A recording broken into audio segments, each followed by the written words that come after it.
Hi అండి, good morning. Welcome back to our channel SV Vlogs. అందరిది టిఫిన్లు అయ్యాయా ఫ్రెండ్స్? నాదైతే అయిపోయింది. ఇంకా వంట ప్రిపేర్ చేద్దామనుకుంటే రసం పౌడర్ అయిపోయింది.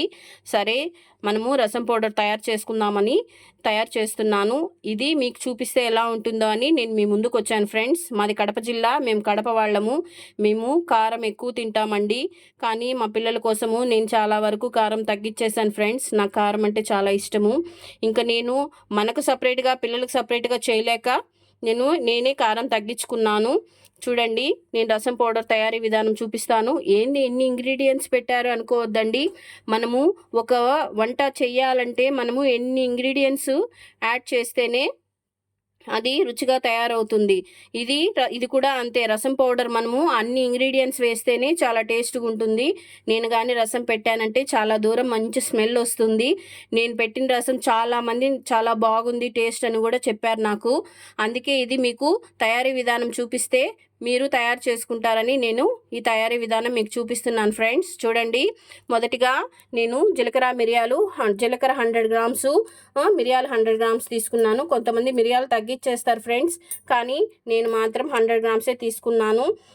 కందిపప్పు 3 టేబుల్ స్పూన్ తీసుకున్నాను, ఎందుకంటే మనకు కొంచెం మంచి ఫ్లేవర్ వస్తుంది. 1/2 టేబుల్ స్పూన్ మెంతులు, ఇది పచ్చినిపప్పు friends 2 table spoon, 1 table spoon వచ్చి ఉద్దిపప్పు, 1 టేబుల్ స్పూను పెసరపప్పు, 1 టేబుల్ స్పూను బియ్యము, పచ్చి బియ్యము, 10 ఎండుమిరపకాయలు, తెల్లగడ్డలండి. ఇవి వేస్తే చాలా టేస్ట్ వస్తుంది రసము.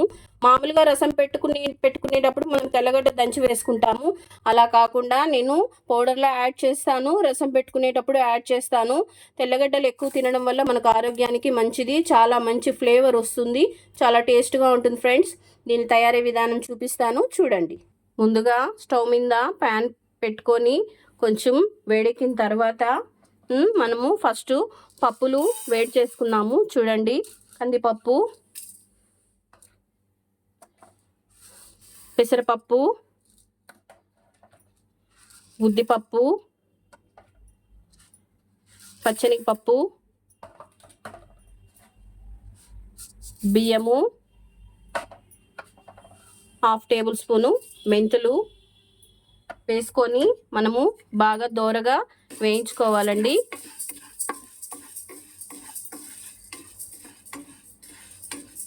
దోరగా వేయించుకొని చల్లారబెట్టాలి. అలానే వేడి మీద వేయకూడదు ఫ్రెండ్స్.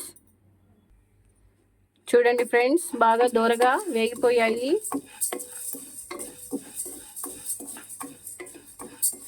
ఇంకా స్టవ్ మీడియం ఫ్లేమ్లో పెట్టుకొని వేరే బౌల్లోకి మార్చుకుందాము. ఇప్పుడు తనిగా జీలకర్ర, నేను దీంట్లో 1/2 టేబుల్ స్పూన్ ధనియాలు యాడ్ చేశాను. మా వారికి ధనియాల ఫ్లేవర్ అంటే నచ్చదండి, కానీ ఆయనకి తెలియకుండా 1/2 టేబుల్ స్పూను ధనియాలు యాడ్ చేస్తా ఉన్నాను. చూడండి, ధనియాలు, జీలకర్ర,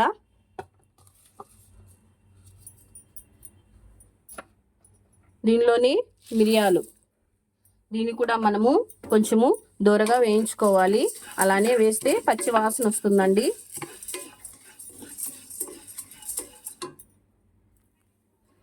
చూడండి, బాగా వేగిపోయాయి. ఇవి కూడా మనము బౌల్లోకి తీసుకుందాము.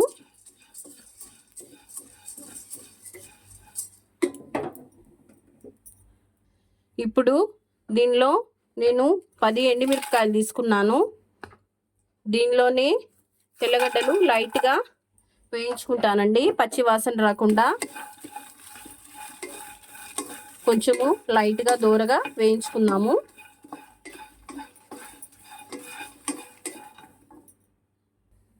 చూడండి, ఇవి కూడా కొంచెము దోరగా వేగిపోయాయి. ఇప్పుడు వీటిని కూడా వేరే బౌల్లోకి మార్చుకుందాము. దాంట్లో వద్దండి, వేరే బౌల్లోకి మార్చుకుందాము. స్టవ్ కట్టేశాను, దీన్ని వేరే బౌల్లోకి మార్చుకుందాం. చూడండి ఫ్రెండ్స్, ఇవన్నీ వేగిపోయాయి. దీన్ని ప్లేట్లోకి తీసుకొని ఫ్యాన్ కింద ఒక 10 నిమిషాలు ఆరబెట్టుకోవాలి. వేడి మీదే వేస్తే పౌడరు సరిగ్గా రాదండి. చూడండి, దీన్ని నేను వేరే ప్లేట్లోకి వేసుకున్నాను. ఇది పౌడర్ చేసిన తర్వాత దీన్ని మళ్ళా లాస్ట్లో దీన్ని వేయాలి. మీకు తయారీ విధానం కూడా నేను చూపిస్తాను, చూడండి. చూడండి చల్లారిపోయాయి బాగా. చూడండి దీన్ని మిక్సీ జార్లోకి యాడ్ చేస్తున్నాను. ఫస్ట్ ఇది పౌడర్ చేసుకోవాలి, తర్వాత ఎండుమిరపకాయలు వేసి తర్వాత పౌడర్ చేసుకోవాలి ఫ్రెండ్స్.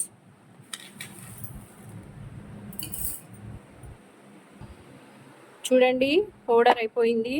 దీన్ని వేరే బౌల్లోకి పూర్తిగా వేయకూడదు, హాఫ్ వేరే బౌల్లోకి మార్చుకోవాలి, హాఫ్ ఇలానే ఉంచాలి.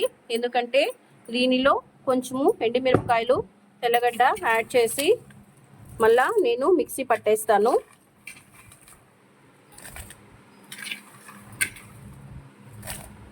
వన్ మంత్ అయినా నిలువ ఉంటుందండి. నాకైతే 1 మంత్ సరిపోతుంది పౌడరు. మా వారికి రోజు రసం ఉండాలండి. ఎన్ని ఐటమ్స్ ఉన్నా కూడా రసం ఉండాలి. ప్రతిరోజు నేను రసం పెట్టాల్సిందే. దీన్ని మళ్ళీ మిక్సీ పట్టేద్దాము. చూడండి తెల్లగడ్డ ఎండుమిరపకాయలు వేసాను. ఇలా వస్తుంది. కొంచెము తెల్లగడ్డ కదండి, బంకగా కొంచెం తడిగా వస్తుంది. దీన్ని మనము వేరే ప్లేట్లోకి పెట్టుకొని కొంచెము ఆరబెట్టుకోవాలి. ఇది తనిగా కొట్టుకొని పౌడర్ చేసుకున్నాను కదండి, ఇది కూడా దీంట్లోనే మనము కలిపేసేయాలి. కలిపేసి బాగా చేత్తో బాగా కలిపేసి ఒక 10 నిమిషాలు బయట చల్లారబెట్టేయాలండి. అలానే వేడి మీద బౌల్లోకి డబ్బాల్లోకి వేసుకోకూడదు. అలానే స్టోర్ చేసుకుంటే మనకు బూజు పడుతుంది. చూడండి ఫ్రెండ్స్ బాగా చల్లారిపోయింది రసం పౌడరు. ఎలా ఆరిపోయి ఎలా వచ్చేసిందో.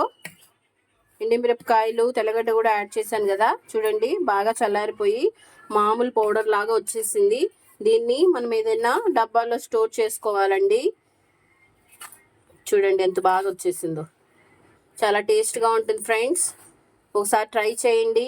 ట్రై చేస్తే నచ్చితే లైక్ చేయండి, సబ్స్క్రైబ్ చేయండి. ఓకేనా ఫ్రెండ్స్, బాయ్.